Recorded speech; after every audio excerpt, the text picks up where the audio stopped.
நவ கிரகங்களிலேயே சுப கிரகமாக விளங்கக்கூடிய ஒரே கிரகம், எதிரி ராசிகளுக்கு கூட அணுகிரகமாக விளங்கக்கூடிய ஒரே கிரகம் இந்த குரு பகவான் அப்படிங்கிறது மிகப்பெரிய அமைப்பு.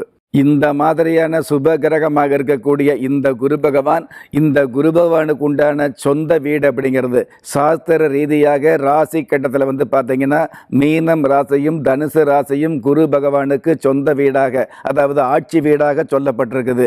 இதே குரு பகவானுக்கு கடகம் ராசி உச்ச வீடாக சொல்லப்பட்டிருக்குது.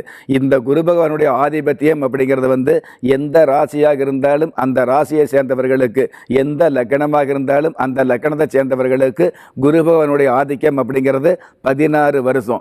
16 வகையான பாக்கியங்களும் உங்களுக்கு கிடைக்க வேண்டிய அம்சத்தை கொடுக்கக்கூடிய ஒரே கிரகம் இந்த குரு பகவான் தான். குழந்தை பேர் கிடைக்கணும் அப்படின்னா அதற்கு இந்த குரு பகவானுடைய அனுகிரகம் அப்படிங்கிறது முழுமையாக தேவைப்படுது அப்படிங்கிறது முதன்மையான விஷயம்.